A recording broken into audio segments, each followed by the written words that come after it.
Good evening, ladies and gentlemen. Welcome to the Burke County Board of Commissioners regular meeting for Tuesday, January the 16th, 2024.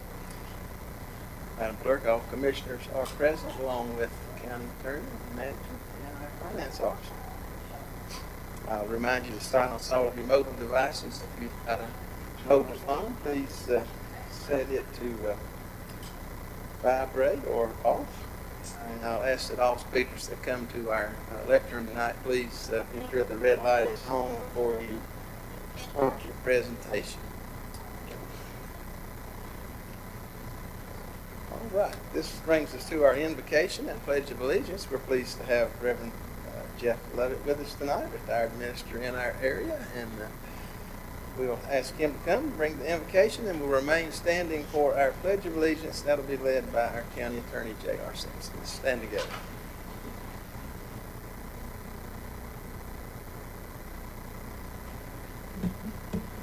Let's pray. Heavenly Father, we're thankful to be out here again tonight, this month. The start of the new year. We have hopes and dreams and aspirations for our county, for our city. Help us to be forward thinking and yet grounded in what is right. I'm thankful, Father, for this community and so many who really want to honor you, as is evidenced even in the One Nation Under God that's right behind me. Help us, Father, to be one nation under God. In a time that's filled with doubt, trouble, anger, and uncertainties. Give these men and women, Father, who are here today, wisdom to stand for what is right, to seek what is good, to listen to the community, that there might always be good communication and goodwill among us. Lead us, Father, in the name of Jesus, we pray. Amen. Please join us in the pledge.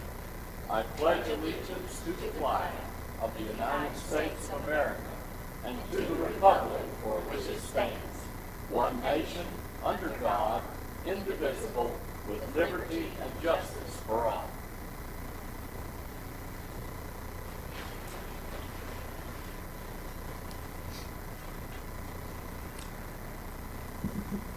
This brings us to item number 4 tonight, approval of agenda. Gentlemen, you've had the agenda in front of you for several days. I'll entertain a motion. Mr. Chairman, I make a motion to approve the agenda as presented. Thank you, Commissioner Burns. All those in favor signify by the uplifted hand. It's 5-0, Madam Clerk. Come now to approval of meeting minutes. We have before us tonight July 18, 2023 Board of Commissioners regular meeting, August 15th, 2023 Board of Commissioners regular meeting, September 5, 2023 Board of Commissioners pre-agenda meeting, and then September 8th, 2023 Board of Commissioners special joint meeting. I would entertain a motion to approve these minutes. Mr. Chairman, I make a motion to approve the minutes as written. Thank you, Commissioner Burns. All those in favor signify by the uplifted hand. It's 5-0. This brings us to presentations tonight. Tonight we'll begin with our Animal Services for Pet of the Month. Caitlin, come tell us what's happening. Thank you so much for having us at the start of the new year. We're really excited to present our Pets of the Month to you. I did not bring Miss Lou with me today. As you all know, anytime we have a meeting like this, our dogs like to get adopted. Anytime we try to send animals anywhere, they always get adopted, which is a fantastic problem to have. So Lou was leaving to a foster home. I loaded her up in her car as I was walking to my car, so that's really great for her. But we have other wonderful pets at Animal Services. Miss Lou is a spayed female. She's about 2 years old, and like I said, she is going to try out a home visit to see if she's going to be a good fit with this young family. So we're really excited for her. We have a lot of other dogs out at Animal Services. I think we have about 27 there this evening. 15 came from one home, and they're smaller, under 30 pounds. So if you guys are looking to add a smaller dog to your home, I would recommend coming down and visiting us at Animal Services.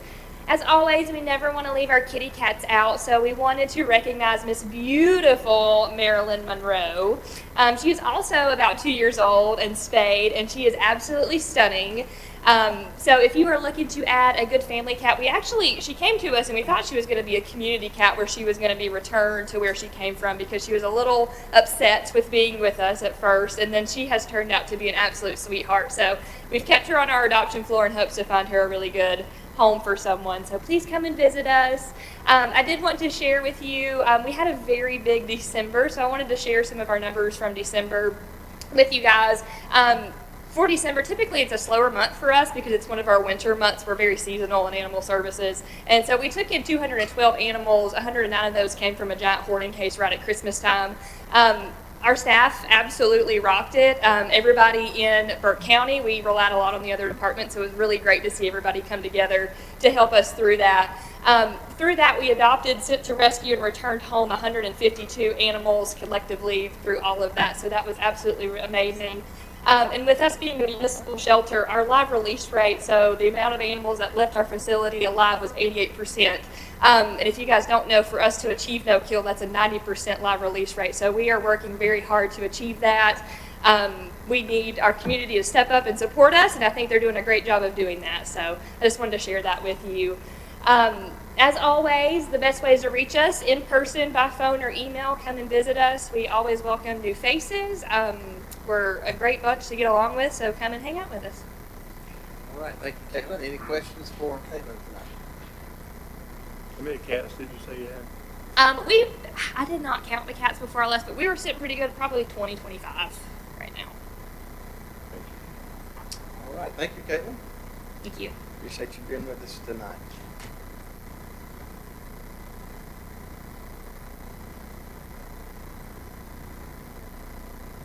Excuse me. We're happy to have Paul Holden with us, Regional Director with Community Operations. Evening, Paul. Good evening, sir, Mr. Chair, Commissioners. It's a little hard to follow Lou and Marilyn, but I'm going to try the best that I can. This is kind of a follow-up to previously a meeting with you in November, and several key questions were asked of me that I tried to get the answers for you. So I want to, but first, kind of just say in terms of public, I think there's a little bit of a misunderstanding about what Partners Health Management is all about. In the state of North Carolina, the legislature had initially developed 6 public health agencies that dealt with mental health, substance use, and intellectual disabilities. As of January 1st, it's moved to 4. I think that the legislature is looking to maybe be able to deal with less agencies and to be able to get more forceful in terms of accountability for what Medicaid does with regard to mental health and substance use.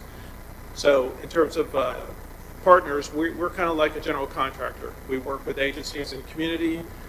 They sign contracts so that we can kind of keep them accountable for the Medicaid members that they work with. Also, I think the main mission of a managed care organization, which is what we're termed MCO, is to help keep costs even as best they can and predictable every year for the legislature. That's the idea behind it. So that that's the reason why we have contracts with all of our agencies. I guess that's a good thing to say. The only other thing I would add is that Partners doesn't provide direct service to any of our Medicaid members. I mean, we have care managers who help to facilitate the agencies that certain folks might seek out, but we don't provide direct services, and so I think sometimes that's not understood by the general public either. So there were 2 things that you had asked me. One was about who are the providers in this community and what do they do. So I provided you with a list of 22 that are housed in Burke County that work with Medicaid membership. Now remember, you don't have to work with Medicaid if you're an agency that you don't need. If you want to work with insurance, you can work with cash, you don't have to work with Medicaid. These are just main agencies in Burke that work with Medicaid members. And so I gave you those smattering of that. And then the second question related to that had to do with, and what do they do? So and just remember that for partners, we only deal with mental health, substance use, and intellectual disabilities.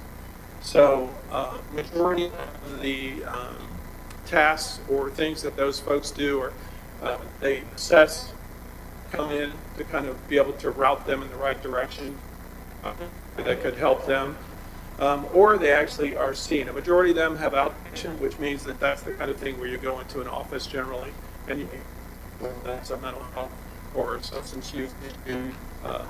So that's primarily what those two providers mean for you. The thing I think is kind of important for the commission to know is that there are collaborative groups that meet in this community. So I'll cite two of them just so you know. Burke Community Collaborative, which is a lot of folks that actually provide direct services, meet on a monthly basis, and they talk about the issues that are there for Medicaid membership and where are the gaps in services, and if there is any way for agencies to work together to provide better services for folks. That's one thing that the Community Collaborative does. Another group is called BSAN, the Burke Substance Abuse Network, which is a really high-powered group of folks in this community that are committed to substance use and addictions, but they are firmly focused on recovery. And so that group meets monthly also the last Friday of the month and does a lot of good things in this community. So just so you know, agencies just aren't out there by themselves and just operating with the services they offer. They're communicating with each other and try to do the best service possible for Medicaid members in this community. So that was the first part. The second part had to do with when people present for substance use issues, what's the main percentage of folks in terms of anything? So I can tell you I have some statistics, but what I would tell you is this: our information is only based on Medicaid membership, and for those who actually have sought services, and then they've invoiced partners. So it's only a snapshot. It's not everybody, but I think it's probably a pretty accurate snapshot of what's going on in Burke County. So in terms of substance use issues, I'll just cite three of them. For the last year, with regard to Medicaid members, there were 231 that sought services. Of those 231 members, 33% were presenting for opioid issues. 25% were presenting for stimulant issues, and so that could mean a range of things, but in most circumstances, cocaine actually is a stimulant. And then medications for attention deficit. Sometimes people use those when someone else has a prescription and they use that for their own services. And 19% were for alcohol addiction. So that's just to kind of give you just a little bit of a flavor of what's happening in Burke County. But again, I just would tell you that's just for our statistics based on Medicaid membership and those that have sought services. So it's not the entire picture. So I hope that answers the two major questions that you asked. I wonder if you had any further questions of me at this point. Okay, thank you, Paul. Any questions for Paul this evening? Okay. I appreciate your time. Thank you very much. Thank you very much for being with us again tonight. I'll entertain a motion to accept this report as presented. Mr. Chairman, I make a motion to accept the report. Thank you, Commissioner Smith. All those in favor indicate with their lifted hand. It's 5-0. This brings us to Parks and Recreation Subcommittee regarding trail and park projects. This is going to be presented by Alan Glines, our Planning Director, and Sarah Shabane, our Planning Trails Specialist. Thank you, Chairman Britton, Commissioners, and members of the public. I'm happy to represent our recently developed Parks and Recreation Subcommittee as we share new work and projects concerning parks and trail development in Burke County. I'm privileged to introduce Sarah Shaban, who is our recently hired trail planner who will provide for this presentation on this topic. Thank you. Sarah. Good evening, Mr. Chairman and Commissioners. Pleasure to be here with you tonight. I am excited to share with you some updates for what we've got going on in Burke County. Parks and Trails are aligned with the Board of Commissioners Focus Area 1 of Community Advancement. Burke County stewards a robust trail program and initiates park projects that are an investment in cultural capital, which makes us a community of choice by providing a thriving environment to live, work, and play.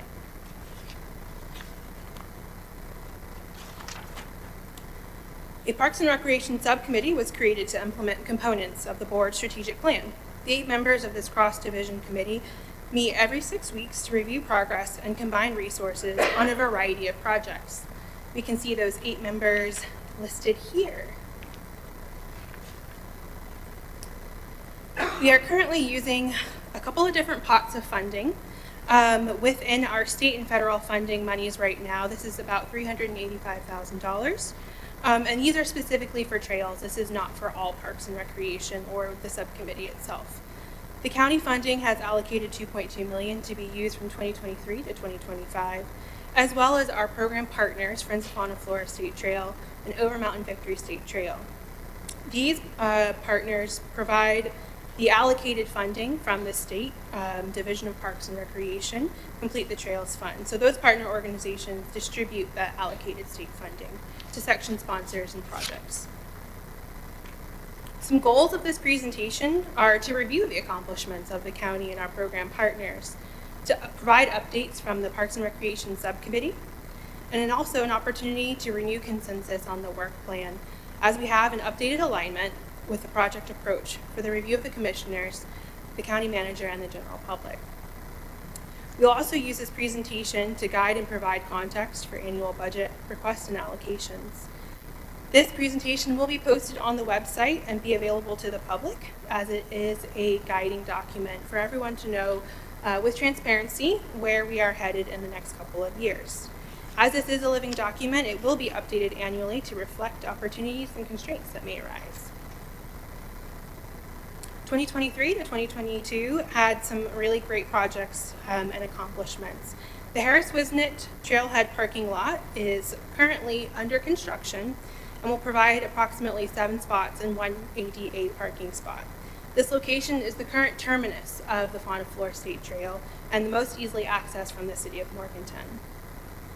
Progress on the Canal Bridge project is truly a community effort to provide a safe pedestrian bridge crossing and a valuable link in connecting state park parcels. We are currently awaiting final construction documents and a cost estimate from Mattern and Craig engineers. From there, the county will enter into an MOU with NCDOT, where there will be an initial review process of 60 to 90 days through their district and structures offices, as this is a bridge project, so they do need a lot of oversight on this. They will also manage the construction of this project. The county has paid for engineering and design thus far, and our program partners have committed to cost sharing in this project. We are also exploring some opportunities for a trailhead in this area, which will include parking. The Lake James Camping Resort and Marina also had an easement recorded to expand an opportunity of 0.8 miles of trail. The county concurred on the location of the Patty's Creek Trail easement below the dam, which has been surveyed by the State Historic Preservation Office, and once approved by Duke Energy's legal office, that assignment will be provided to Burke County. With some of our partners, we've also had some really exciting progress. The Watermill Road boating access area had some much needed updates. The Pisgah Game Lands Forest Restoration Project has been underway for a couple of months and included in that temporary MOU with North Carolina Wildlife Resources Commission. They'll be building an overlook to Lake James from a historic fort site filmed from the Last of the Mohicans. So we're really looking forward to that. In partnership with Over Mountain Victory State Trail, we've had great traction and community support on multiple connectivity projects. With the Friends of Flora State Trail, volunteers have donated over 342 hours of trail maintenance, which is pretty significant, and that's specifically just to Burke County, not on the whole entire trail. We have had a project team kickoff at Jonas Ridge entering into phase 2. That team has spent some time with staff on site conducting a site analysis, which will include a wetland and architectural analysis. The project team is developing schematics for future use there, and the existing structure appears to be sound. Brodhiss Road convenience site and former landfill will undergo required closure procedures as the new East Burke collection and solid waste site is being built with an anticipated opening in spring of 2024. The county will hire a firm to conduct a highest best use analysis that will identify options for future use for this unique asset. The analysis will be able to provide site feasibility for the board to consider in decision making as for this community resource.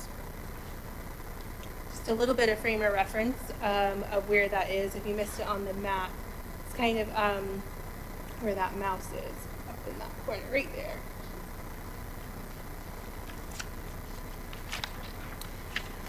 A mountain biking community survey was recently conducted to explore the community's interest in expanding the types of mountain biking trails we have in the area. Offering more variety in the complexity of trails will provide our community and surrounding area with more diverse experiences and reaching a wider user group. Some of the key takeaways from this survey were that 55% of the respondents ride mountain bike trails weekly, which is pretty significant that these are people who are working families, not just retired individuals. So that means that they take mountain biking pretty seriously as far as recreation and exercise. 69% of these participants stated that the difficulty and variety of the trail played an important to very important role in the choice of biking destination. We are looking at opportunities to expand at Fauna Flora County Park with the types of mountain biking trails, as well as Reap County Park by considering a 3-mile loop in the area. So kind of transitioning to trails, and just to give us a frame of reference for what is currently in Burke County, as far as Fauna Flora State Trail and Over Mountain Victory State Trail, the west side right here, where it is white and orange, is the shared trajectory, shared location of both of the state trails. We currently have this portion all the way completed, and that Harris Wisnet Trailhead that I just mentioned will be right here, so that's a pretty big deal to have the access in that area. We'll be focusing in on the west side of this expansion and repair. We are currently in the process of developing a request for qualifications with our partners, which would be a 3-part project document allowing us to expand through the enclave with existing easements towards the Pisgah Preserve neighborhood, which will take the Fauna Flora State Trail to the McDowell County line. In this, we also have 1.7 miles of repair in the 1780 neighborhood. This portion of the trail was potentially built around 2005, and it has some severe erosion issues and very much in need of repair, especially in order for us to apply for state designation of the Fauna Flora State Trail and Over Mountain Victory State Trail. It is currently a national historic trail, so there is some distinction in the layers of those. That expansion will also connect, wrong button. One more, there we go. That expansion will connect the state park parcel right here to the Lake James Camping Resort and Marina. So that's that 0.8 miles that I just mentioned. We are underway of being able to post that RFQ this month, and we hope to return to the board in April to award that contract with the final scope of work. Here we are, Fauna Flora County Park. So there are about 250 acres that are owned and leased by the county. 131 acres were transferred from Crescent Resources to Burke County in 2014, and 119 are leased from Crescent around in 2017. So it is this peninsula right here. In this area, we have pretty good parking, 44 parking spots. There are directly 4.7 miles of hiking and biking trails in the county park, as well as access to 15 plus miles of trail in the area. There are seasonal restrooms, there's a covered bridge feature, and really amazing views of Lake James. In 2024, the second half will also be undergoing, there we go, showing you where that is on 126 on Lake James, across from Fish Hatchery Road. Really beautiful area. So we'll be undergoing a request for qualifications process in the second half of 2024. And this will allow us to develop a master plan that will incorporate site analysis, recreation uses, community outreach, land management, growth opportunities, and funding eligibility. The long-term implementation will be reflective of our existing precedents for quality. We anticipate an increase of visitors when a new boat ramp opens in May 2025. The boat ramp will be expanded from the road that is currently built in the county park, and Duke has an engineering firm that is working on that project. The creation of this content of community interest and driven from the commissioners. We hope to have a board to bid out with a final scope of work, again returning to the board in August. From the years 2025 through 2026 will be a lot of implementation. We'll continue to move forward with land and easement acquisition to fill in connectivity gaps. And as we continue expanding the trail, we'll incorporate important amenities like signage and parking to allow people to know where we are. We'll be implementing those RFQ documents supporting the growth of the Fauna Flora State Trail and Over Mountain Victory State Trail into McDowell County, as well as connecting Lake James State Park. The Patty's Creek Trail and Trailhead will have the opportunity for about 2.4 miles of new trail, again that's below the dam, as well as the Fauna Flora County Park Master Plan, where we can hopefully include some new infrastructure and features to support that growth. We'll have opportunities at the Linville Dam and Pocket Park by Duke to also build some infrastructure in a kind of unique outlook, again, on Lake James that maybe have listed as Eagle's Nest or Eagle's Overlook in some of our previous documentation. To give a frame of reference of the widespread work that we'll be doing, through 2024 through 26, we'll be implementing the updates through 2.2 miles of new trail, expanding again to McDowell County line, those repairs, as well as a expansion of 0.8 miles in the Lake James Family Camping Resort and Marina. This year, we'll be undergoing the updates to Canal Bridge through cost sharing again with our partners. In 25 through 26, we'll be working on the opportunity to have those unique features at Patty's Creek and potentially be able to build that new section of trail as well. 25 through 26 will also be planning for park and infrastructure there. With that, that's pretty much a summary of where we're headed in the next couple of years. I appreciate the opportunity to share these updates with you, the public, and with my coworkers, and I'm happy to take any questions. All right, thank you, Sarah. Any questions for Sarah tonight on the Parks and Rec projects? Mr. Chairman, Sarah, I spoke with Trey, I know he's somewhere back there, somewhere. And, you know, there's that opportunity to work with McDowell Community College and their Trails program for existing repairs, for building more trails. So I assume that's going to be pursued pretty heavily in the master plan. We've showed them and given a couple of locations that could be used for their classes as an opportunity for them to kind of do some hands-on, as well as opportunities to actually pay them and work with them for some of those repairs. Thank you. Thank you. Other questions for Sarah? All right, hearing none. Sarah, thank you for your presentation tonight. I'll entertain a motion to accept this report. So move, Mr. Chairman. Commissioner Morwick, all those in favor indicate by that with the hand. It's 5-0. We have no scheduled public hearings tonight. This will move us into informal public comments. I'll remind speakers that there's a 3-minute limit for public comments. And at this time, Madam Clerk, we'll hear our first speaker. Thank you, Mr. Chairman, members of the board, ladies and gentlemen of the audience. I would call Mr. Locke Hoffman.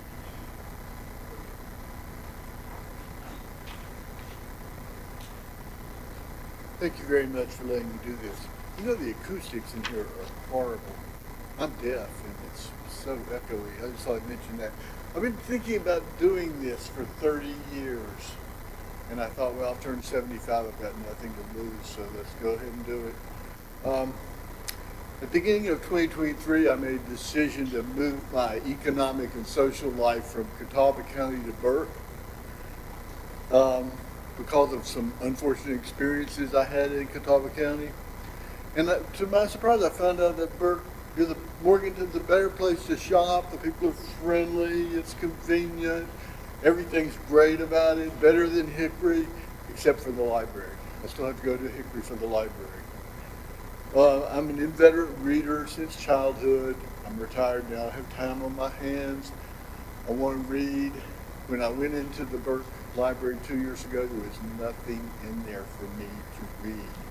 I talked to the director, Mr. Wilson.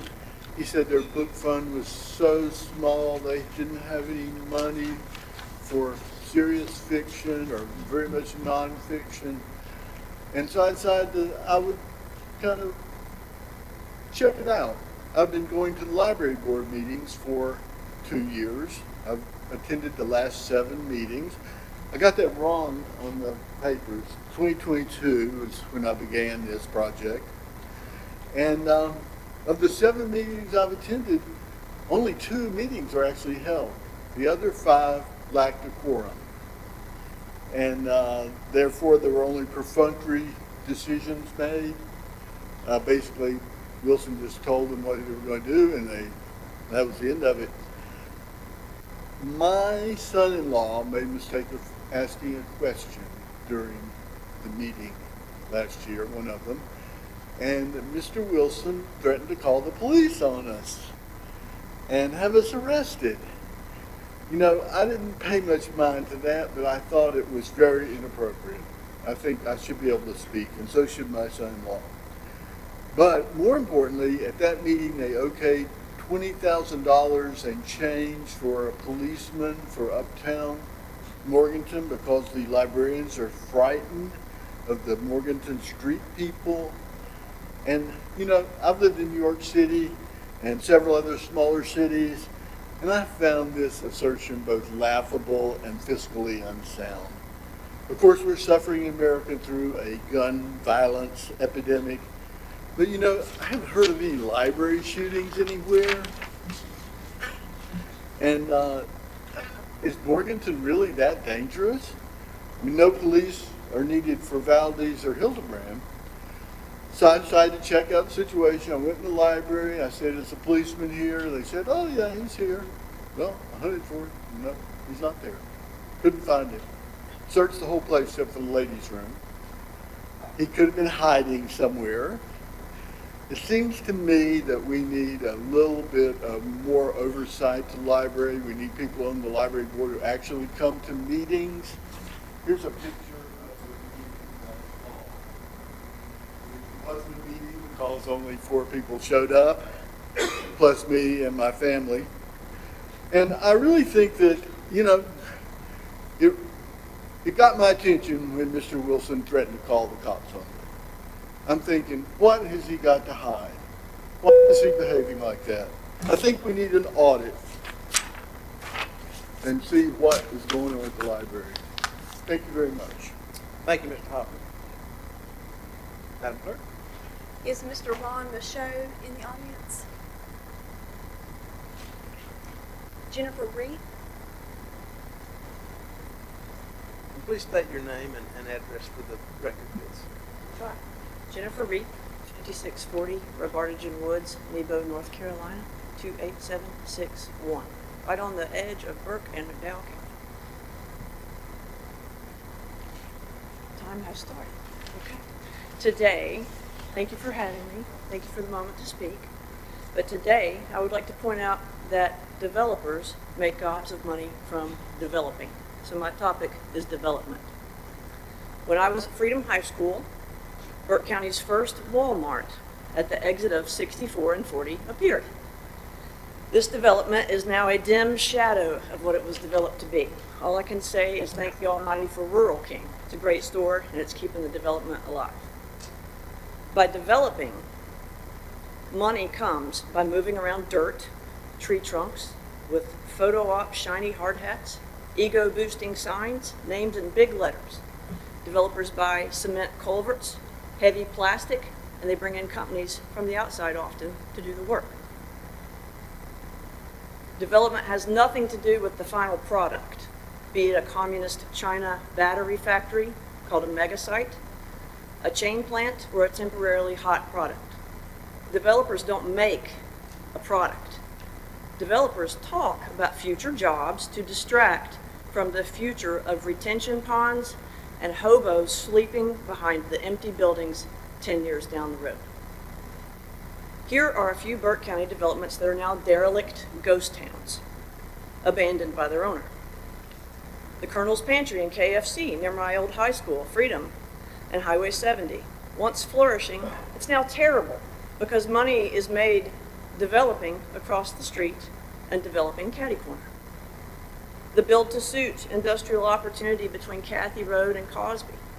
Build-to-suit, come on world, but the world is only halfway come. So focus simply just moves down another interstate exit. The money is being made by cutting down our hills. The money is being made by a developer getting a brother-in-law contract for a grading company. He swaps favors with a wastewater management company, throws some clout to an insurance company to ensure the whole operation. And yes, the United States should create their own riches and harvest their own resources. But in my mind, Burke County developers and foreign investors who ultimately fund China and Russian wars are not the ones to do it. Using short-term destruction of land to make flash in the pan developer money, not long-term responsible successes. All previous developments took away from downtown Morganton and downtown Marion, so there's this always constant real struggle to keep life in downtown. It's easier and it's a moneymaker for developers to get the North Carolina taxpayer to tear up new land rather than fix the old developments. So today, I ask for you to encourage your developers to take their bulldozers to the previous developments, remake those instead of raping new land that's going to be a ghost town in 10 years. Do not rezone industrial for the mega site. North Carolina, do not use my tax money for greed.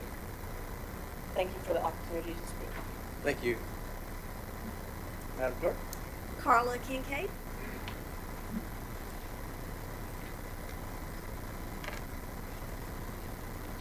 Good evening, Carla Kincaid, 126, Highway 126, Morganton, North Carolina. First of all, I didn't get to attend the last meeting, last meeting of the year, so I'd like to thank you gentlemen for allowing me to speak throughout the year.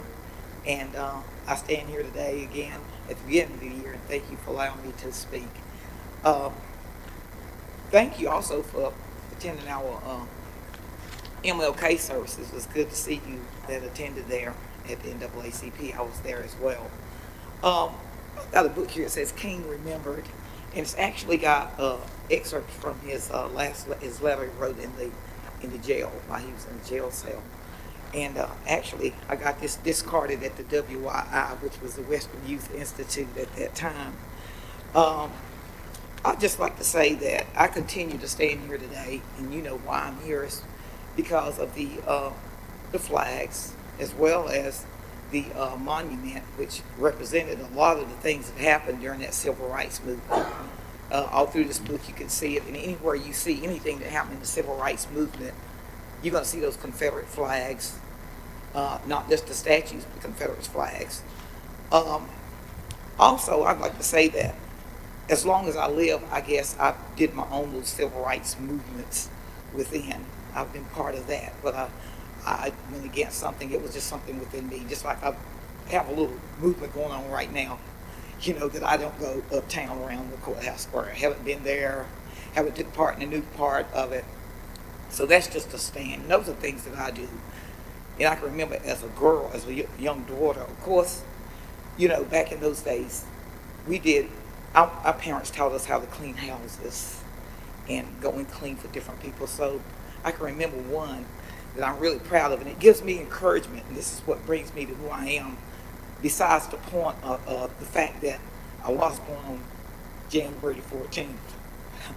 And sometimes it's kind of hard to suppress, not that I believe in Capricorns and Tauruses and all this, but I feel like I have that feeling and that characteristic that I just don't suppress what I believe in.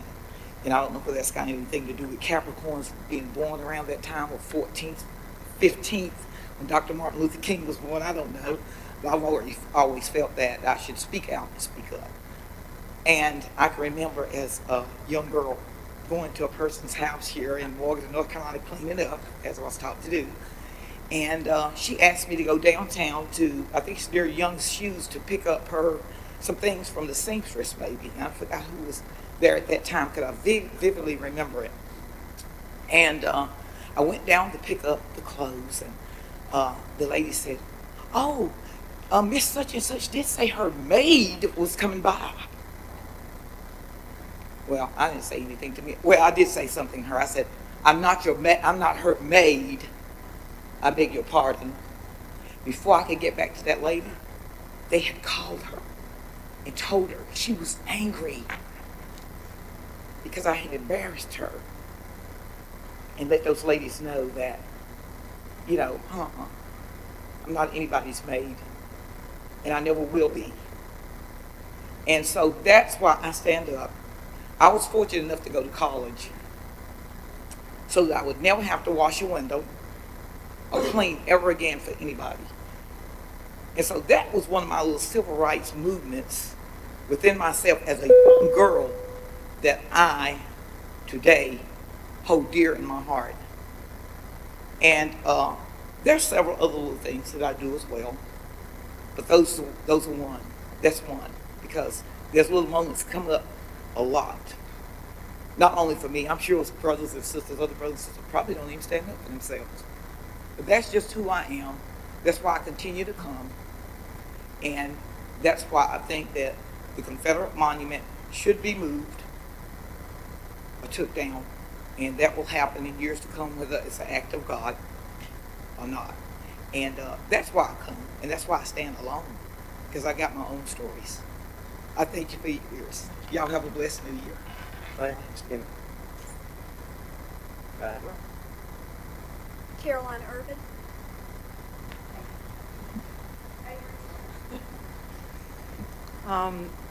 Good evening, gentlemen. I'm Caroline Avery, 115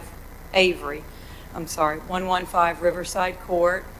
And I'm a member of Burke Coalition for Reconciliation, and I thank you for this opportunity to speak. And I want you all just to know how much I appreciate your public service to this county. I know it's hard. I know it's hard to keep a county like Burke County unified. And I understand it's a sacrifice, and I'm grateful to each of you. I appreciate it so much. As you all know, yesterday was Martin Luther King Day, and I was so heartened to see Mr. Carswell and Mr. Burns at the banquet that was the NAACP put on Saturday night to remember Dr. King's legacy and to remember his life. I know we're all on the same page on this, and it was impossible for me not to speak to you all tonight just to remind you, I know that we are unified and we believe in the same things. We want unification for this county, and I believe that's what Dr. King stood for. He believed in unifying this country. He loved the United States of America, just like I know each of you do. And he wanted what was right for this country. The truth is just right in front of us. We all know it. You all know it. That monument was put up 50 years after the Civil War. Okay? The original monument was put up remembering the deceased Confederates who died during the Civil War. 7 years later, a 9-foot tall statue was put up. Wonder why that was put up. It wasn't to unify. That statue was not added to unify this county together. It wasn't added to spread the love to people. You all know that. It was added to threaten. It was added to keep African Americans in their place. It was an idol to look like that we won the war against the United States of America, which we didn't. It was a threat. It was not a unifier. It was something to divide. Symbols are so important, especially when they sit on the center of our courthouse lawn.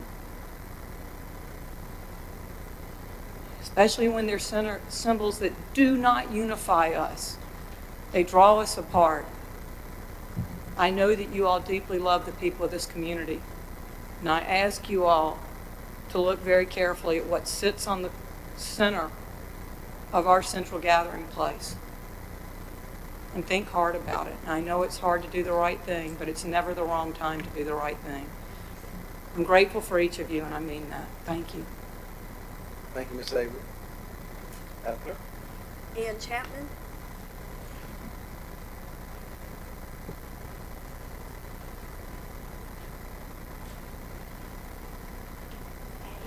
My name's Ann Chapman. I live at 5909 Old Highway 70 West, or Old Highway 70 Loop. I ain't quite got that straight because they keep changing it on me or something.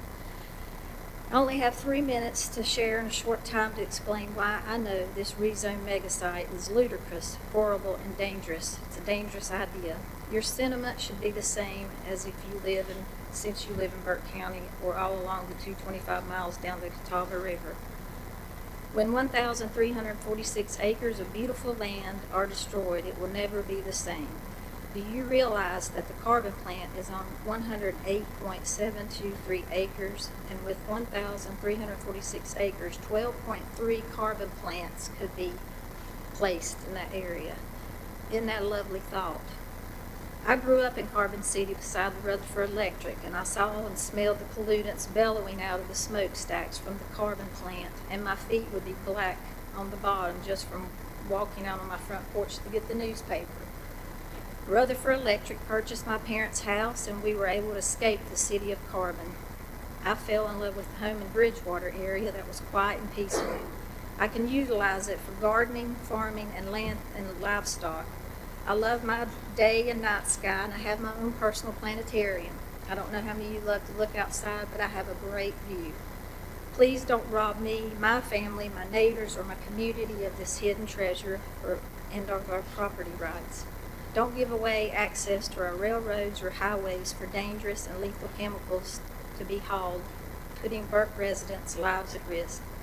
I would not expect you to give up your home or land or water or safety or health or resources for such an unnecessary travesty. Yet you're willing to take your own mega Titanic ticket and force me to go with you. The reference is from the Indy Week on November 21st. It's called Pollution Hotspots in North Carolina, and it's quoted, "The hundreds of people who live closest to the SGL carbon plant in Morganton are breathing air so polluted that they face a lifetime cancer risk 120 times greater set by the EPA. Each year, SGL Great Lakes is allowed by the state to emit nearly a ton of methane chloride and 174 pounds of benzene, both carcinogenics.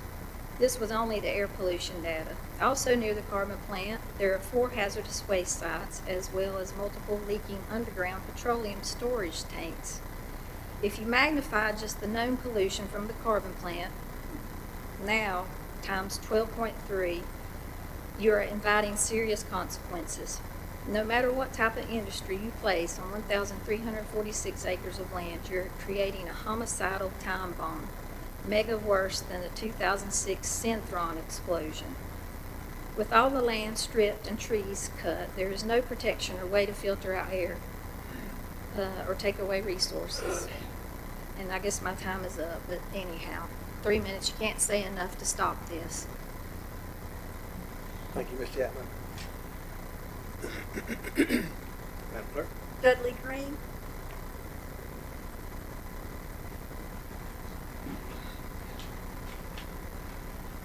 Good evening, commissioners.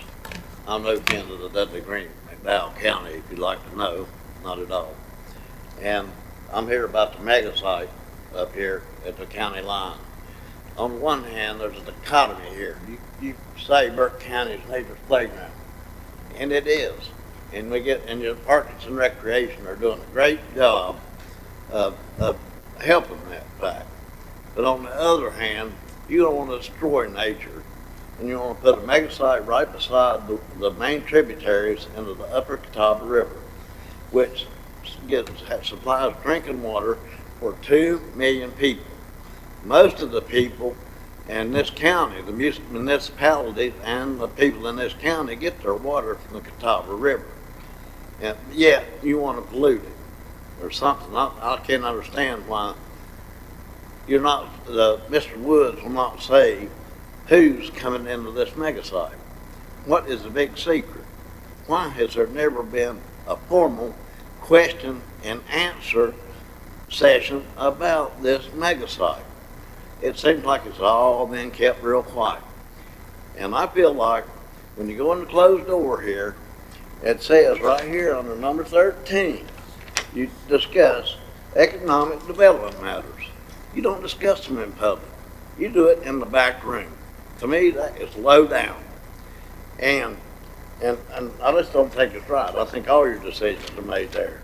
You haven't taken the public's ideas or cares or anything into account. And I don't appreciate that. You won't answer the questions, but I'd just like to know how long this has been in the process with the state. The state doesn't just hand out $3.5 million. You know, it takes them years or forever to do anything economically. So this has been going on for quite some time, if you ask me, because I saw the date on the check in the newspaper was October the 9th, 2023. So somebody's trying to hide something here. I don't know what it is, but I don't appreciate it. And 2 million people get their drinking water out of this river from here all the way to the ocean in South Carolina. And this county gets almost $30 million a year on tourism. But you want to destroy nature. You want to pollute this river possibly. And this county gets over $5 million in taxes from tourism in this county. It's like you're cutting off your nose to spite your face. It's absolutely not right. And I don't appreciate it. And I just like to let the people know that they're in here or who are watching online that the people involved with this were Senator Warren Daniel and Representatives Tim Moore, Hugh Blackman, Dudley Green from McDowell County, Warren Daniel. And there's going to be consequences. There's going to be an election. And there are 3 members on this board coming up for information for everybody in here. That's Jeff Britton, Scott Mulwee, and Johnny Carswell. We might not be able to stop it, but we can change the process. Thank you. Thank you, Mr. Green. Madam Clerk? Sherry Cavalcante.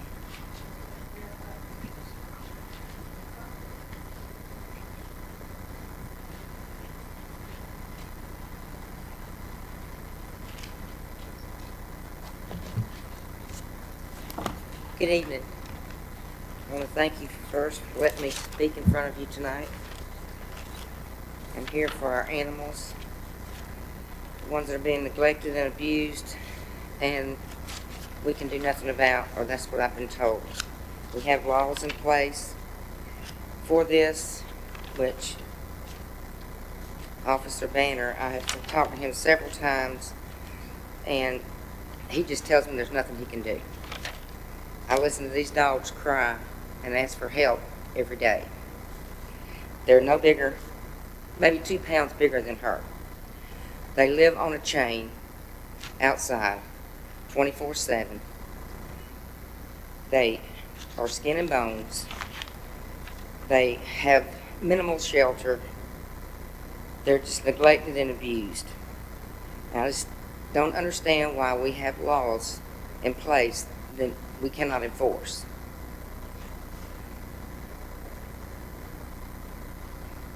It's just no life. The dogs, they can't. God gave dogs 4 legs so they could run. These dogs cannot run. They cannot play. They cannot chase a ball. They live on a chain their whole life. I've tried to help these people with food, help them with the shelters. Now they've got a restraining order against me, and I can't even go over there and help them now. So I call Officer Banner to see if he's gone and checked on them. He tells me even before he goes over there that there's nothing he can do, before he sees the condition they're in. I helped them for a couple months. and they were looking pretty good. But now, they're not doing very well. And I don't understand why there's nothing we can do. Animals don't have a voice. We speak for them.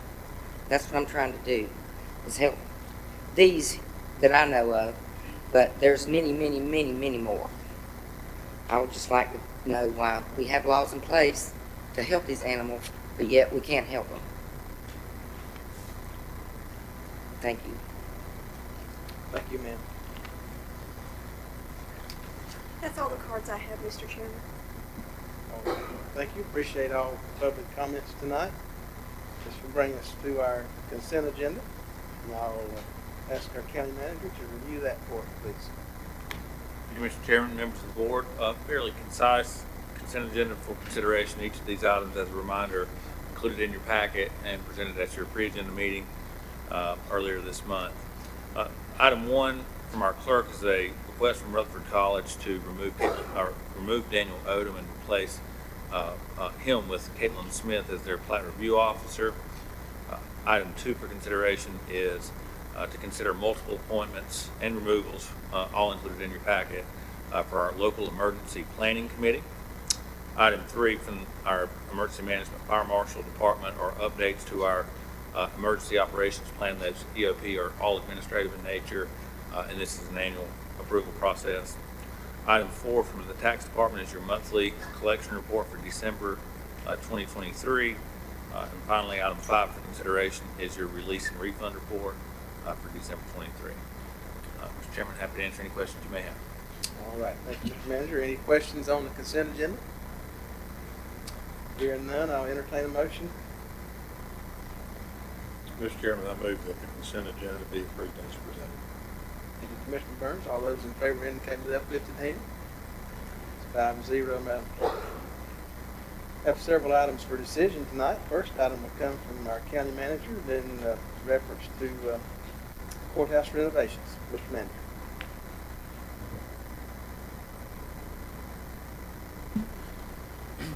Thank you again, Mr. Chairman, members of the board.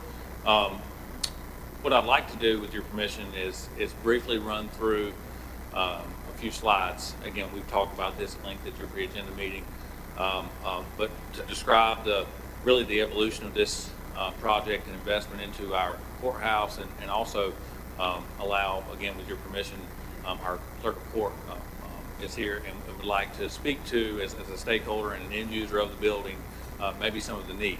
And I saw her walk in, so we certainly appreciate her leadership and really all the members of this team that have helped bring this to fruition tonight.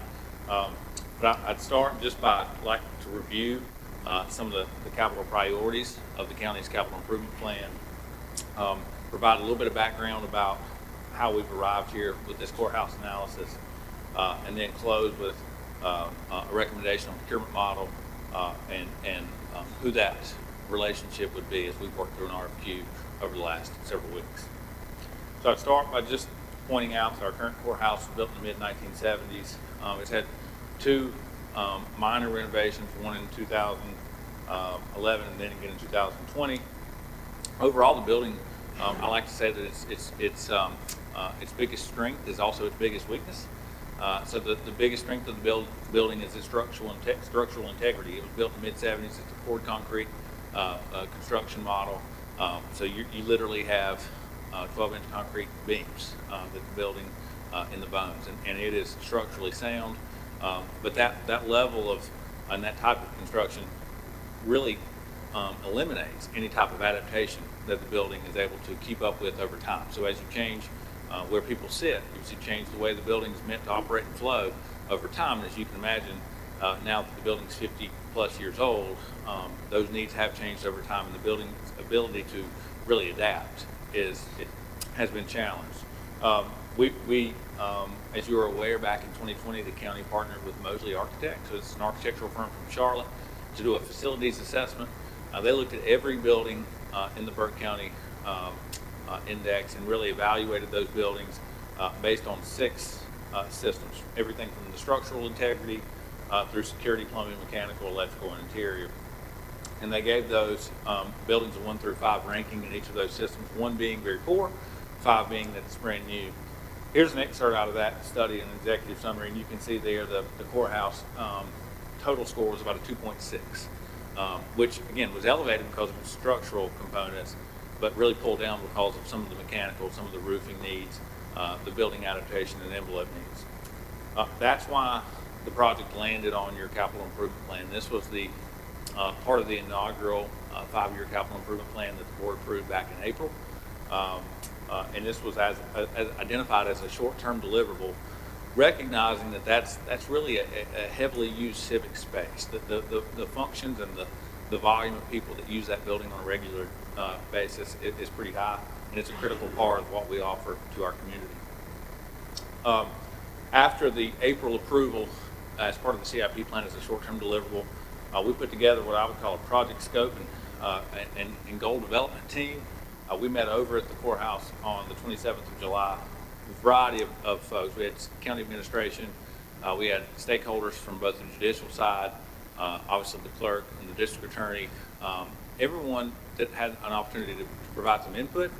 We did an extensive building tour and really developed, as I'll share in just a moment, what we thought was a comprehensive, mutually beneficial kind of group of goals and principles for the project.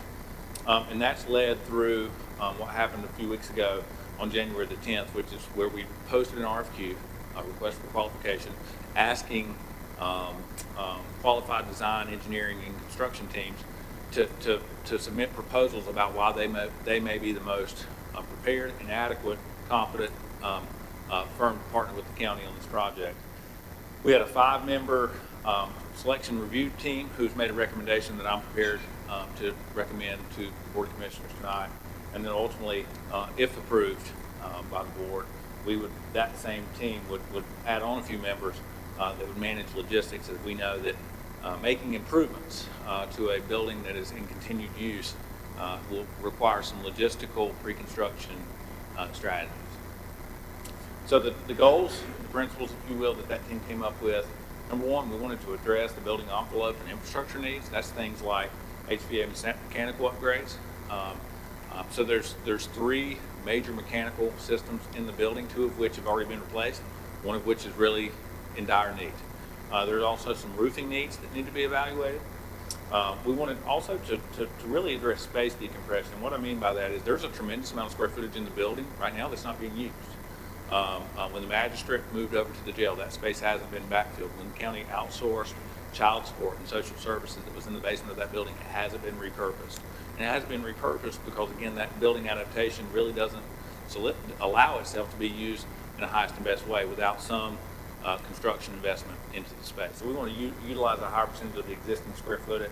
We want to have improved record retention strategies and then allow for an expanded footprint in the district attorney's administrative space and the clerk of court. Both of those functions are at absolute capacity in their administrative footprint. The district attorney's office, I believe, is as we work towards a consolidated district with Caldwell County, it's expecting to receive at least 2 additional ADAs, assistant district attorneys. Every office in their suite is totally full, and as I'll show you in a moment with a quick optic, they're literally having to use their hallway as storage. In the clerk's office, it's similar. I think Crystal can speak to that certainly better than I, as someone who operates in that business on a day-to-day basis. But the administrative function there on the ground floor with her team just has to meet customers every single day. Is really cramped. It's not elastic in how they are able to use it, and record retention is a real challenge there too. And then lastly, the goal, and I would say that these are in order of priority, is to try to generate an additional conference room that could cross as not only maybe attorney-client meeting space, but maybe low-level court too, in the event of high courtroom utilization for our 3 primary courtrooms. We think, by the way, all of those things, when blended together, extend the useful life of this building for another 7 to 10 years, likely longer, but it gives us some amount of time to make a more long-term sustainable decision about how and where the courthouse functions in Burke County long-term. Here's just a couple optics to illustrate what I was talking about. These are the hallways in the district attorney's office, and I would tell you that most of the files in those banker boxes are highly sensitive. Ongoing investigations, oftentimes cross-functional with other agencies that may be pairing, and these aren't things that can be disposed of. That's their primary hallway. Here's a couple photos of the clerk's available storage, and again, these records are critical. There is some scanning that's going on, but much of these things either have to be kept indefinitely or kept for an extended period of time per state law. And it, again, really begins to cramp their administrative space. And here's an example of some of the underutilized square footage there in the basement. So just 3 photos. We could go through many, many more, but to hopefully put some level of illustration with what we're asserting. Talking briefly about the procurement model, because we have a fixed budget on this project, as I remind the board, we discussed the pre-agenda, we have a fixed $2.1 million budget recommended for this project. None of that is local money. We have $1 million in federal dollars, federal capital grants, and we have $1.1 million in a 2022 state SCIF grant. That's essentially surplus sales tax collections from across the state. It's earmarked specifically for the Burke County Courthouse. It can't be used in any other way.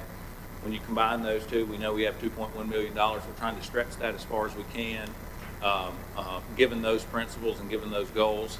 But that's why we think this design build procurement model makes the most sense, because we're able to present a fixed budget to a design team with our goals and allow them to help us systematically apply that in a way that accomplishes what we're trying to do. As we move through it, again, here's kind of the funding source that we were talking about. As we move through it, we think it's about a 12-month project. So we feel like, barring unforeseens, which often happen when you start peeling back layers of a 50-year building, electrical wiring and those type of things, often there's more unknowns behind some of those walls than knowns. But generally speaking, we think this is accomplishable over about a 12-month period. I mentioned that on January the 10th, this team interviewed qualified firms and have recommended approval with a joint venture of Holland and Hamrick as the design team and Beam Construction as the construction arm. You can see the requested commissioner action there, but as a project summary, our goal is to address that building infrastructure, space decompression, likely some additional courtroom space. This doesn't include a local funding arm, and we think we can be substantially complete, plus or minus 12 months. All that being said, impacting what we think is 12 to 15,000 square feet in total. Again, Mr. Chairman, with your permission, I'd like to invite clerk up and allow her to speak to the need of this building as a day-to-day stakeholder, but I'm also happy to answer any questions you or the board may have. Thank you. Welcome, Crystal. Appreciate you being with us tonight. Thank you. I appreciate the opportunity to be here to speak to you in regards of the upcoming improvements at the courthouse. And I don't know if you remember, but for the past year or so, maybe longer, I've been looking and talking about improvements that need to be made at the courthouse for additional space. I've worked in that building for over 17 years, and I feel like I know every nook and cranny in that building. Our filings are not slowing down. If anything, they're growing, and we have to house those filings, like Brian said, by statute for so many years.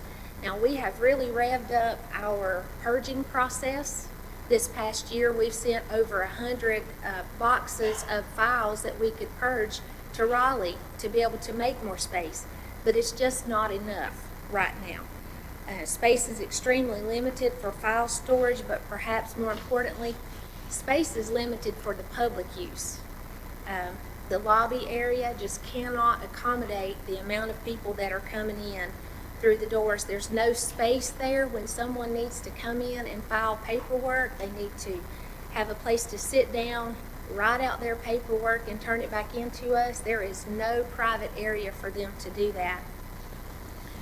As a matter of fact, while they're sitting there, other people are practically walking over them to be able to get assistance from one of the divisions there. Because of COVID, we had to make some changes and make it safe for everyone, so we had to limit our access even more.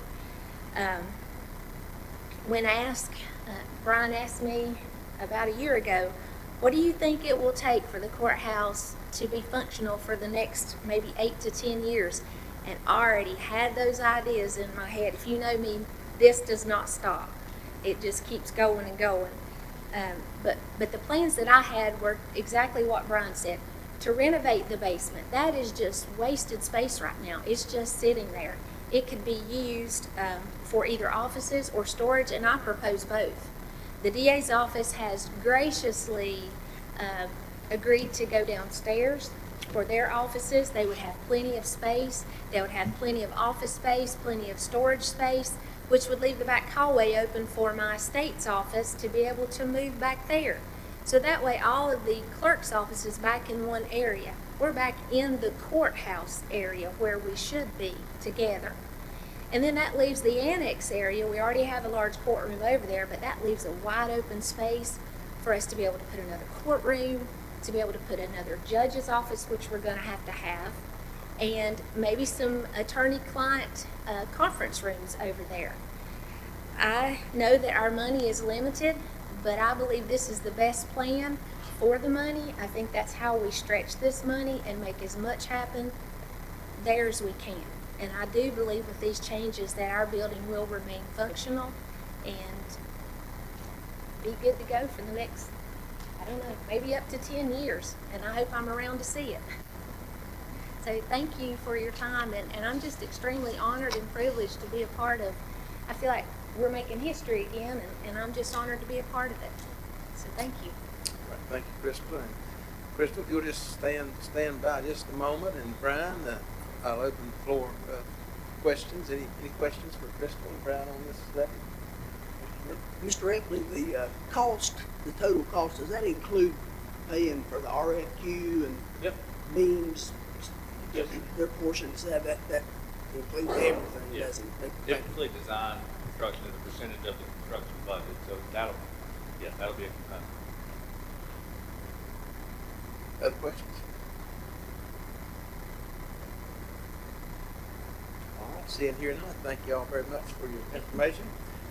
Gentlemen, entertain a motion on this item.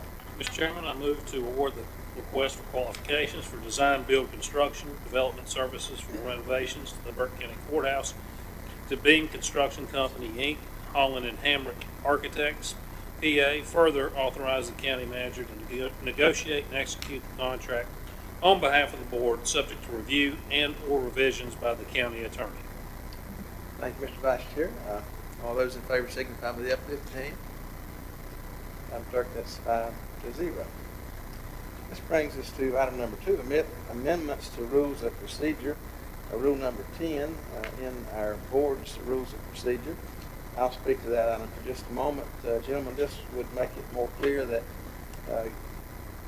we do have the authority or make it clear that we can take action on certain items that might become sensitive or need action before our regular meeting that would allow us to take action in our pre-agenda meeting. We discussed that at our pre-agenda meeting. Any questions or comments about that item?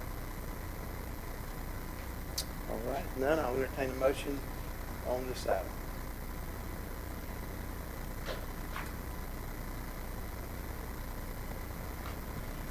Mr. Chairman, I make a motion that we approve the change to Rule 10, pre-agenda meetings of the 2024 suggested rules of procedures presented with the inclusion of the following text. However, excuse me, I'm on the right page here. However, at the discretion of the chair, any decision item set forth in the agenda packet may be acted upon during the pre-agenda meeting if the matter is considered to be time sensitive or waiting until the regular meeting may be detrimental to the county. Thank you, Commissioner Smith. All those in favor of this motion signify by the uplifted hand. Madam Clerk, that's 5-0. This brings us to item number 10 from our Health Department, approval of temporary harbor program coordinator position and budget amendment number 6. This will be presented by Katie Barnaday. Good evening, Katie. Thank you for being here.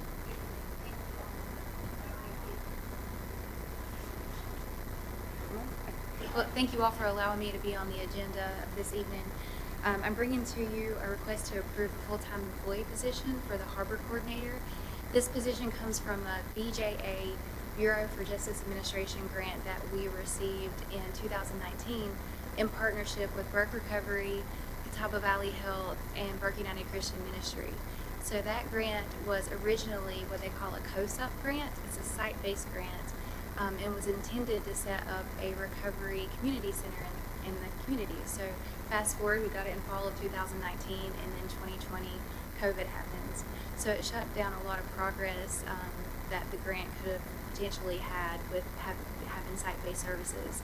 So last year, we also applied for a continuation grant for our Burke Recovery Court, and that request or that application was denied. So we had to revisit the BJA grants that we already had, and we combined the Recovery Court grant and the Harbor grant to be under the same BJA grant so that we could continue recovery court services, and then also reestablish the original intent for Harbor. And Harbor stands for Helping Achieve Recovery in Burke County Through Opioid Use Reduction.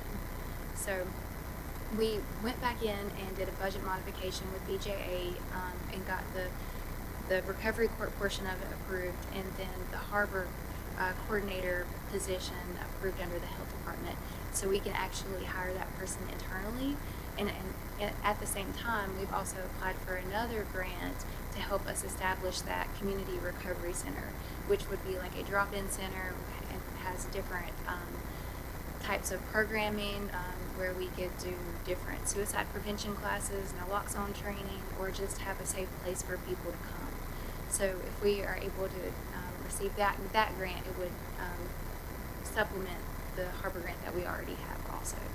So I'm really excited to present this to you today for approval, because it will truly be progress for Burke County taking ownership of and managing some behavioral health services inside the county and not depending on anybody else. But we're doing it here. We're owning it and taking responsibility for these things, and we're really proud to be able to work with our community partners and help keep this Harbor program going. All right, thank you, Katie. Any questions for Katie on this matter?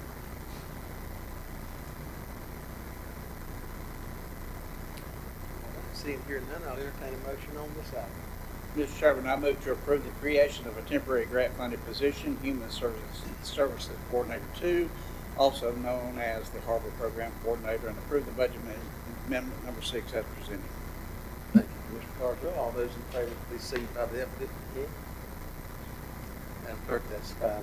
Thank you, Katie. Appreciate you being here. This brings us to reports and comments tonight. And at this time, I'll open the floor to receive reports and comments from the board and staff. I'll start way down there with Ms. Pierce. No comments, just hope everybody stays warm. Thank you. Mr. Attorney? Nothing from me tonight, thank you. Thank you. Madam Clerk? Thank you, Mr. Chairman, members of the board. On behalf of the Animal Services Foundation Board of Directors, I am pleased to announce the second annual Wolf Stock event at Silver Fork Winery, May 19th from 11 a.m. to 3 p.m. Mark your calendars. Thank you, Madam Clerk. Mr. Manager? That's for me, sir. Thank you so much. Mr. Schmidt? I'd just like to thank everybody for another year of life, and I hope everybody has a happy new year, safe, happy, and healthy. Thank you, sir. Mr. Burns? Mr. Chairman, I have nothing to report this morning. Mr. Carswell? Would you like to make any report on your trip to Washington? It was one of the greatest things that's ever happened to me in my life to go to Washington, D.C.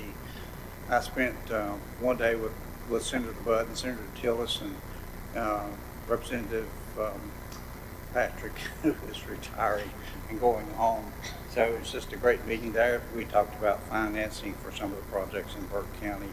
I did make the opening speech at the opioid session for NACO, along with Dr. Rahul Gupta, who works for President Biden as the drug czar. I was very fortunate to be asked to do that. That set the tone for the entire week for the meetings that we had.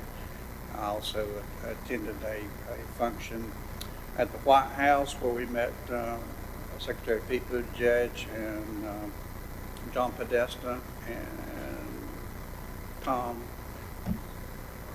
Perez. Thank you, Randy. Tom Perez. It was just a great meeting where all the counties were, Burke County and North Carolina were actually invited to the back room for private meetings with these people before we actually went into session with those.